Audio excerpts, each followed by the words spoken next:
بسم اللہ الرحمن الرحیم۔ معاشرے میں طلب رزق حلال کی کوشش کرنے والے بہت کم لوگ ہیں۔ اکثریت ان میں ایسے ہیں جو صبح کو نکلتے ہیں اور ان کی کوشش یہ ہوتی ہے کہ حرام کی کوشش کریں، حرام جیسے بھی ہو، حرام پیسہ آنا چاہیے، ان کو تمیز ہی نہیں ہے کہ حلال کیا ہے حرام کیا ہے، کیونکہ وہ نہ تو اللہ کی کتاب پڑھتے ہیں اور نہ نبی کریم صلی اللہ علیہ وسلم کی حدیث پڑھتے ہیں۔ وہ تو اپنی خواہشات نفس کے بندے بن گئے ہیں، وہ جو اس کی خواہشات سے نفس کہتی ہے وہی کرتے ہیں، بس ان کو مال چاہیے، یہ نہیں حلال ہے حرام ہے۔ بہت کم لوگ ہیں جو حلال کے لیے کوشش کرتے ہیں۔ تو اللہ تعالیٰ جو حلال کمانے کی کوشش کرتے ہیں، اللہ تعالیٰ ان کی دعاؤں کو قبول بھی کرتا ہے، وہ خوش بھی ہیں، مطمئن ہیں اپنی زندگی سے۔ اور جو حرام کماتے ہیں اپنے ماں باپ کو، بچوں کو، بیوی کو، حتیٰ کہ گھر بار جو بھی ہے ہر چیز حرام پیسے کا، حرام مال کا بنا ہوا، تو اس میں پھر برکت نہیں رہتی، پھر مصیبتیں آتی ہیں، پھر مشکلات آتی ہیں۔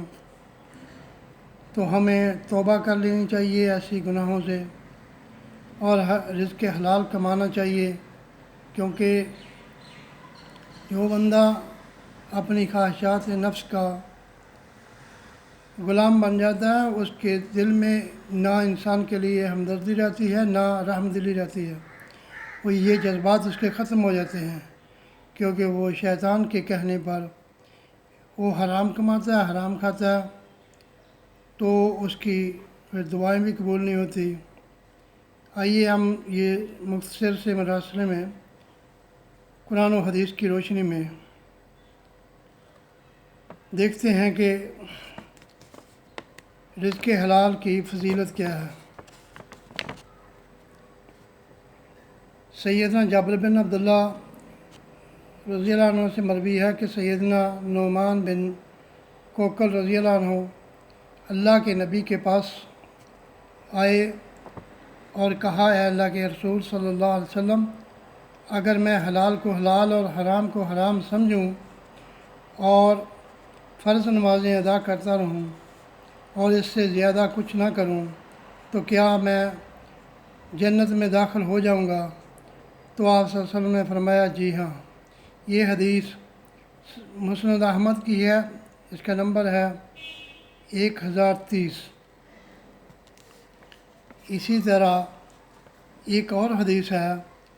کہ رسول اللہ صلی اللہ علیہ وسلم نے فرمایا، بندہ مومن حلال کمائی میں سے جو صدقہ کرتا ہے، اللہ تعالیٰ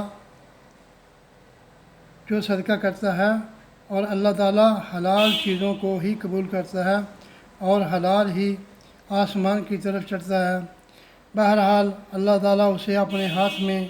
لے کر یوں بڑھاتا ہے جیسے تم میں سے کوئی اپنی گھوڑی کے بچے کو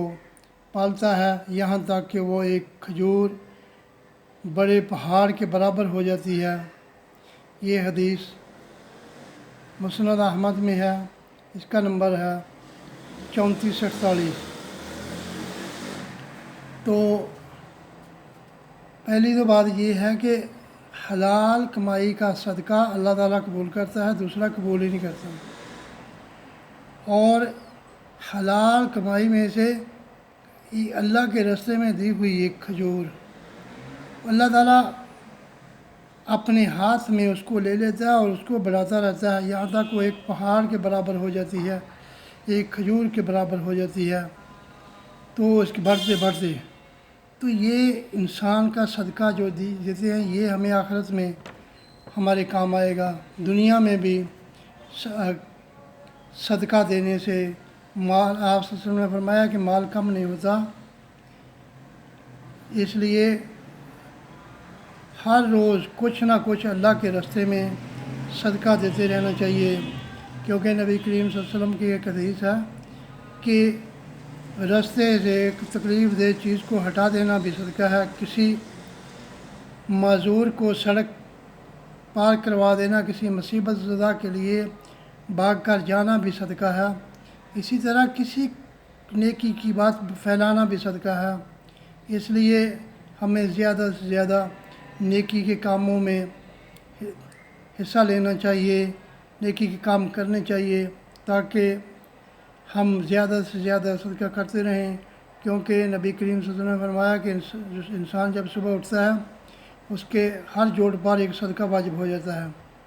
تو صدقہ اسی طرح دیا جا سکتا ہے کہ نیکی کے کام کر کے، پیسے کی صورت میں لوگوں کو صدقہ دیا جا سکتا ہے، دین کی دعوت لوگوں کو دے کر، یہ صدقہ ہے۔ یعنی ہر وہ چیز صدقہ ہے جس سے دوسروں کو فائدہ ہو، تو ایک ہر انسان کے لیے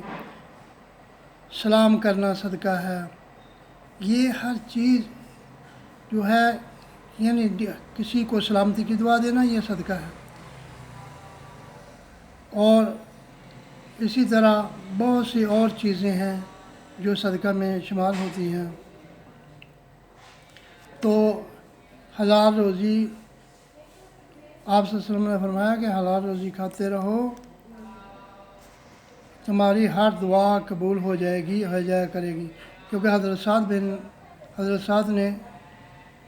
ایک مرتبہ نبی کریم صلی اللہ علیہ وسلم کی خدمت میں حاضر ہو کر عرض کیا کہ اے اللہ کے رسول صلی اللہ علیہ وآلہ وسلم، آپ مجھے حلال کوئی ایسی دعا فرمائیے میرے لیے کہ اللہ تعالیٰ میری ہر دعا قبول کر لے، مجھے ایسا کوئی عمل بتائیے جو میں کیا کروں اور اللہ تعالیٰ میری ہر دعا کو قبول کر دے۔ تو آپ صلی اللہ علیہ وسلم نے فرمایا کہ اے سعد، حلال رزق کماؤ اور حلال کھاؤ، اس طرح تمہاری اللہ تعالیٰ ہر دعا قبول فرمائے گا۔ اور ترمذی شریف میں ہے کہ نبی کریم صلی اللہ علیہ وسلم کا فرمان ہے کہ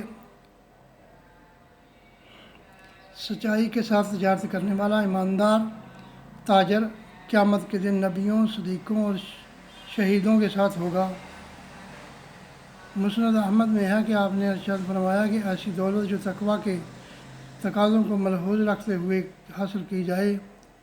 نقصان دہ نہیں، البتہ اللہ اور رسول کے نزدیک زیادہ نزدیک یا وہ دولت متعون ہے جو حلال و حرام میں تمیز کیے بغیر کمائی جائے۔ یعنی بندے کو جب وہ کمائی کرتا ہے تو اس کو یہ تمیز ہونی چاہیے کہ میں حلال کما رہا ہوں، حرام کما رہا ہوں۔ تو اسی طرح اور بھی بہت ساری حدیثیں ہیں، جس میں ایک حدیث میں ہے کہ نبی کریم صلی اللہ علیہ وسلم نے فرمایا آدمی ایک لقمہ حرام کا کھاتا ہے، حرام کمائی میں سے ایک لقمہ کھاتا ہے، 40 دن اللہ تعالیٰ اس کی کوئی عبادت قبول نہیں کرتا، کوئی نماز قبول نہیں کرتا۔